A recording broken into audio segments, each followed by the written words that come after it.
வருகிறது.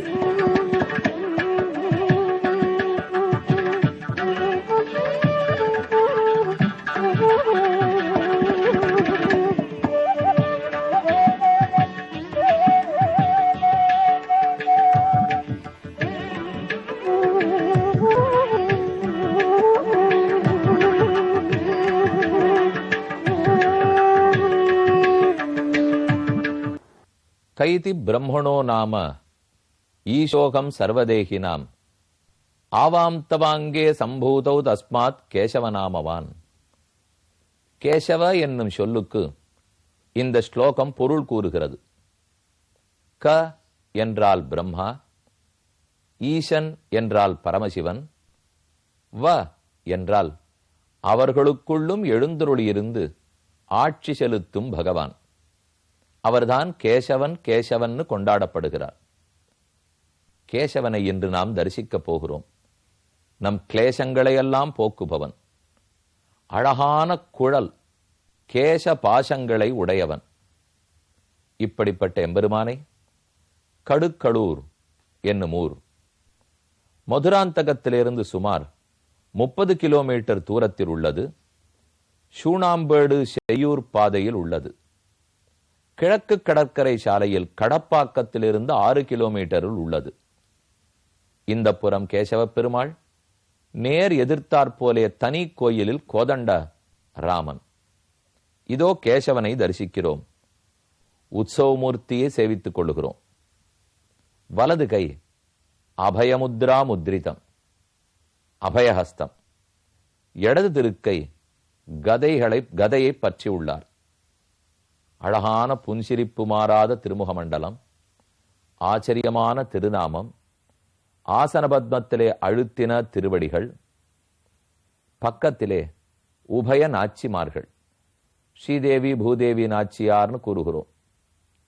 கேசவன் என்றாலே அனைத்து பண்புகளும் அதில் பளிச்சிடும். பகவானுடைய ஒரு நாமத்தை எடுத்துக்கொண்டால் ஒன்று அவருடைய ஸ்வரூபம், இயற்கை தன்மையை குறிக்கும், அல்லது அவருடைய திருமேனி அழகை குறிக்கும், அல்லது அவர் செய்த ஒரு விளையாட்டு சேட்டித்தத்தை குறிக்கும், அல்லது அவருக்கு இருக்கும் சொத்து ஐஸ்வர்யம் அதை குறிக்கும். ரூபத்தை, ஸ்வரூபத்தை, குணத்தை, சேட்டிதத்தை என்று இந்த நாளில் எதையும் குறிக்கலாம். ஆனால் கேசவநாமத்துக்கு பெருமை நாளையுமே சொல்லும். பெருமான் இயற்கையில் எப்படிப்பட்டவர்? க ஈச என்று இருவருக்கும் நியந்தா. அவர் நமக்கென்ன செய்கிறார்? அவருடைய பண்பென்ன? நம் கிளேசங்களை எல்லாம் போக்குகிறார். அவருடைய விளையாட்டு எது? கேசி என்னும் அசுரனை கொன்று முடித்தவர் கேசி ஹந்தா. அவனுடைய திருமேனி அழகு எது? ரூபகுணம் எது? இதோ அழகான கேசபாசம், தலை முடி கற்றை, குழலழகு. என்னரங்க தின்னமுதர், குழலழகர், வாயழகர், கண்ணழகர், கொப்பூழில் எழுகமல பூவழகர்னு ஆண்டாளுடைய கொண்டாட்டம். இந்த கேசவ பெருமாளை தரிசித்துக் கொண்டோம். ஓர் புறத்தில் கேசவன், மற்றொரு புறத்தில் கோதண்டராமன். ரொம்ப ஆச்சரியமான மூர்த்தி. மூலமூர்த்தியை சித்திர வடிவத்தில் தான் சேவித்துக் கொள்கிறோம். இன்று கேசவனை தரிசித்துக் கொண்டு நேரே கிடுகிடுவென்ன அகஸ்தியாசிரமத்துக்கு போக வேண்டும். என ராமன் புறப்பட தயாராகிவிட்டான். அடுத்து பஞ்சவடியை அடையப் போகிறார். உத்தரப்பிரதேசம் தாண்டினோம், மத்திய பிரதேசத்தில் இருந்தோம். மத்திய பிரதேசமும் தாண்டிவிட்டோம், மகாராஷ்டிரத்தை அடைகிறோம். கோதாவரி உற்பத்தியாகும் ஸ்தானத்திலிருந்து 50-70 கிலோமீட்டர் தூரத்தில் உள்ளது நாசிக் பஞ்சவட்டி. கோதாவரியினுடைய ஒரு கரையில் நாசிக், கோதாவரியினுடைய மற்றொரு கரையில் பஞ்சவட்டி. தபோவனம் தபோவனம் என்று இதை குறிப்பிடுகிறார்கள். ரொம்ப ஆச்சரியமான இடம். நாசிக் பெரிய ஊர், ஆனா பஞ்சவட்டி அழகான இயற்கை எழில் சூழ்ந்திருக்கும் இடம். ராமன் அகஸ்தியரிடத்தில் விடை பெற்றுக் கொள்ளுகிறார். அகஸ்தியரை தமிழ் மாமுனிவர் என்று குறிப்பிட்டேன். இவருக்கும் நம்மாழ்வாருக்கும் சேர்த்து ஒரு ஆச்சரியமான கதை உள்ளது, ஒரு கருத்து உள்ளது. அதையும் கூறுகிறேன். தமிழ் மாமுனி திக்கு சரண்யம் என்னவர்களாலே கொச்சித் கொச்சித்தன்னிவர் ஆவிர்பாவம் கலியும் கெடும் போலே சூச்சிதம் என்ன ஒரு சூத்திரம். சூத்திரம்னு சொன்னால் சொற்கள் குறைவாக இருக்கும், பொருள் எளிதில் விளங்காது. நிறைய படித்து பார்த்தா தான் என்ன பொருள்னு விளங்கும். தமிழ் மாமுனி திக்கு சரண்யம். திக்கு தென் திசை. தென் திசையை நோக்கி அனைவரும் தொழுகிறார்களாம். இப்போதும் தெற்கு என்று சொன்னாலே இருந்த இடத்திலேருந்து அனைவரும் கைகூப்புவார்கள். எதனால்? தமிழ் மாமுனி. மாமுனிதான் அகஸ்தியர். அகஸ்தியர் வாழ்ந்த பகுதி போற்றத்தக்கது. அமெரிக்கால ஆஸ்திரேலியால இருந்தாலும் தமிழகம் தெற்கு என்று சொன்னவுடனேயே கைகூப்புவார்கள். இந்த பெருமையை முதல்ல அகஸ்தியா ஏற்படுத்தி கொடுத்தாராம். திக் தட்சிணாயேனன்னு இப்பதான் நேற்று ஸ்லோகம் பார்த்தோம். ஆக தட்சிண திக்கு தென் திசையே அகஸ்தியரால் பெருமை பெற்றது.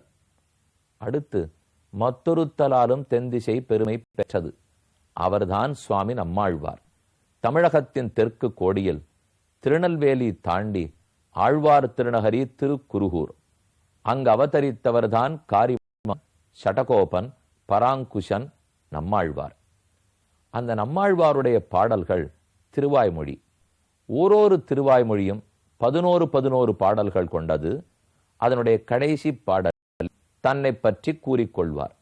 அதாவது தென்குருகூர் சடகோபன், வன்குருகூர் சடகோபன், காரிமாறன் சடகோபன் என்றெல்லாம் தன் பெயரை கூறுவார். வைணவத்தில் ஒரு மரபுண்டு. எந்த கோயிலில் திருவாய்மொழியை பாராயணமாக வாயார பாடிக்கொண்டிருந்தார்களோ அந்தந்த திருவாய்மொழியின் கடைசி பாடல் வரும்போது, தென்குருகூர் சடகோபன்கிற சொற்றொடர் வரும்போது அனைவரும் கைகூப்புவார்கள். அங்கு தெற்கு திசையை நோக்கி நம்மாழ்வார் நினைத்து கொண்டு அவருக்கே இந்த வணக்கம் என்று நினைத்து கொண்டு கூப்புவார்கள். நீங்க எப்போதும் கோவிலுக்கு போகும்போது அடுத்த தடவை கவனியுங்கள். ஒரு 10 பாசுரங்கள் முடிந்து 11வது பாடல் வரும்போது தென்குருகூர் சடகோபன் வந்தால், உடலை அன்பின் பேச்சு முலையோடு அவள உயிருண்டான் கடல்களவையே சரணாக கொண்ட குருகூர் கோபன் என்று வாயார பாடும் போதே கடல்களவையே சரணாக கொண்ட குருகூர் சடகோபன் என்றே உட்கார்ந்து பாடும் அனைவரும் கைகூப்புவார்கள். அப்ப நம்மாழ்வார் தெற்கு திசைக்கு என்ன பெருமை சேர்த்து வைத்தார்? எந்த மூலையில் இருப்பவனும் தென் திசையை நோக்கி கைகூப்ப வேண்டும்.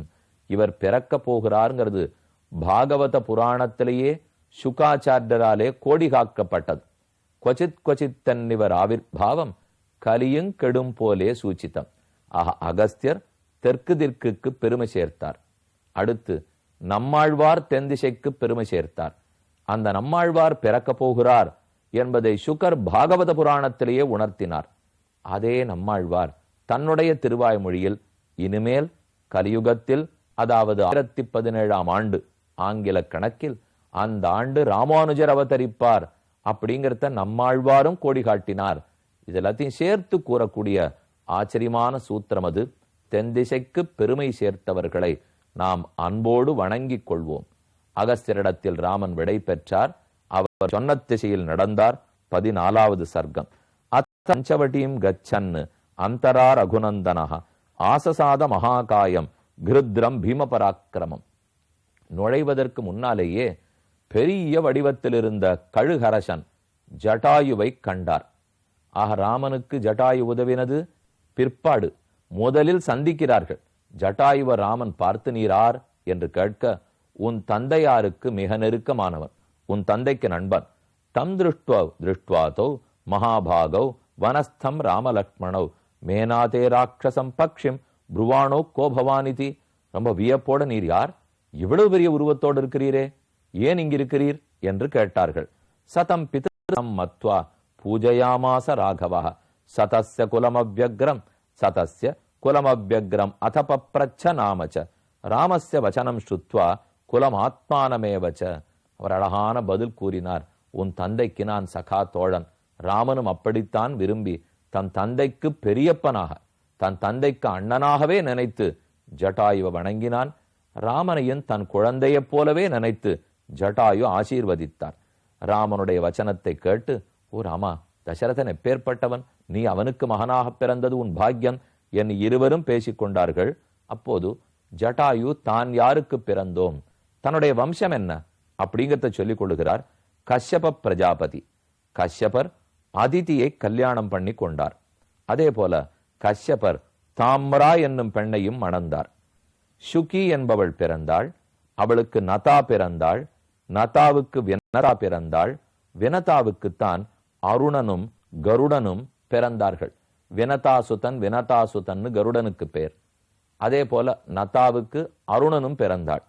அருணனுடைய மகன்கள் தான் ஜட்டாயுவும் சம்பாத்தியும்.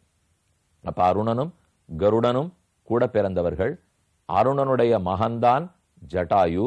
அப்ப கருடனுக்கு என்ன உறவு? தன் அண்ணனுக்கு குமாரர்கள், அண்ணனுடைய பிள்ளைகள். இது ஓர் புறத்தில் ஜட்டாயு சம்பாத்தி.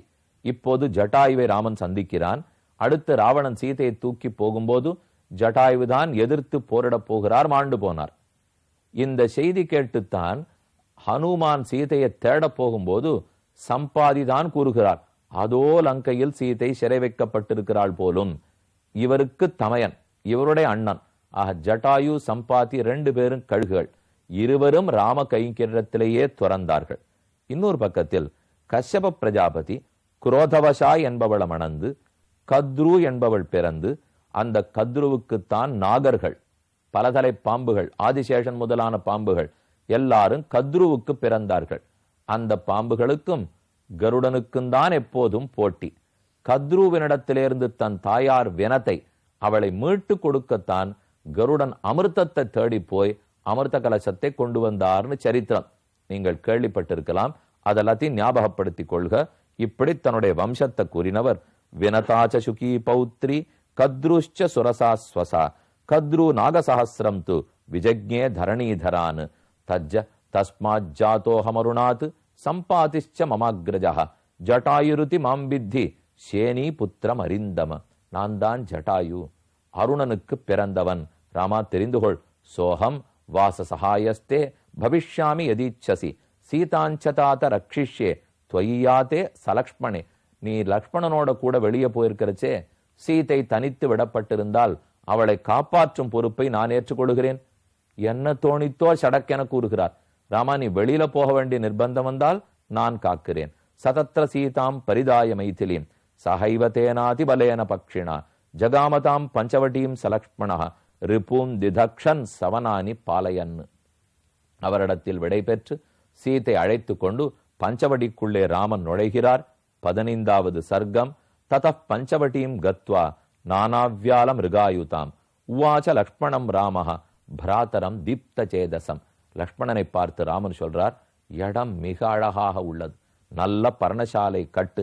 ஆசிரம கதரஸ்மின் தேசா தேசே பவதி சம்மதः ரமதே யத்ர வைதேகி त्वमहञ्चैव லக்ஷ்மண தாதுருஷோ திருஷ்யதாம் தேசः சன்னிகிருஷ்ட ஜலாசயா. எந்த இடத்துல நீ பர்ணசாலை கட்டினாள், குடிச்ச கட்டினா அழகான நீர் வாய்ப்பை பாரு, நில வாய்ப்பை பாரு, இட வசதியை பாரு, இடத்தை தேர்ந்தெடுத்து குடிச்ச கட்டு. எந்த இடத்துல நானும் சந்தோஷப்படுவேனோ, எங்க சீதை சந்தோஷப்படுவாளோ, எங்க நீ சந்தோஷிப்பாயோ, லக்ஷ்மணா அந்த இடத்துல கட்டு என்று ராமன் கூறினார். லக்ஷ்மணன் அழ ஆரம்பிச்சுட்டார். ராமா, நீ என்ன கைவிட்டுடுறதா முடிவு பண்ணிட்டே நாட்டுக்கு திரும்பி அனுப்ப போறியா? ராமனுக்கு ஆச்சரியம்.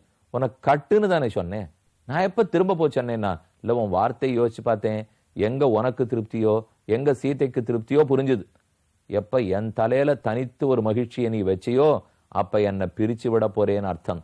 உங்கள் இருவருக்கும் நானே தவிர எனக்கென்று தனித்து ஒரு பிரயோஜனமும் இல்லை, ஒரு பயனையும் நான் எதிர்பார்க்கவில்லை என்று ஒரு சரணாகதி அனுஷ்டிக்கிறார். பரவானஸ்மி காகுத்ஸ்த त्वयि வருஷசதம் ஸ்திதே ஸ்வயந்து ருச்சிரே தேசே கிரியதாமிதி மாம்பதம். நீ நல்ல இடத்திலே என் திருப்திக்காக லக்ஷ்மணா, இவள் திருப்திக்காக இலக்குவ நீ கட்டு என்று ஆணையிட வேண்டும். நான் எப்போதும் உன் சொத்து. பரவான் அஸ்மி, நான் தேவரீருக்குரியவனாக இருக்கிறேன். நான் சேஷன், உமக்கே அடிமை. ஆகவே நான் பரதந்திரன். உம்மத்தவர மற்றொருத்தர் எனக்கு பிரயோஜனமே கிடையாது. அப்ப உம் மகிழ்ச்சி தான் என் மகிழ்ச்சியே தவிர எனக்கென்று தனித்து மகிழ்ச்சி இல்லை. நாம் இறைவனுக்கு தொண்டு புரிய வேண்டும். ஆனா அந்த தொண்டின் பயனும் அவனுடைய இன்பம், நம் இன்பமாக கூடாது. அந்த உண்மையத்தான் லக்ஷ்மணன் கூறினார். ஸ்வயந்து ருச்சிரே தேசே கிரியதாமிதி மாம்பத இதம் புண்ணியம் இதம் ரம்யம் இதம் மகுபிருகத்விஜம் இகவத்ஸ்யாம சௌமித்ரே சார்த்தமேதேன பக்ஷினா, இந்த ஜட்டாயு காப்பாத்துறேன்னு சொல்லியிருக்கார். இடமும் நன்றாக அமைந்தது. மிச்சம் இருக்கிற காலத்தை இங்க கழித்து விடுவோம். அலா லக்ஷ்மணா, எப்படி பர்ணசாலை கட்டியிருக்கேன்னு பார்ப்போம் என்று அழைத்து கொண்டு போறார். புது பர்ணசாலையை பார்க்க நாமும் தொடர்வோம்.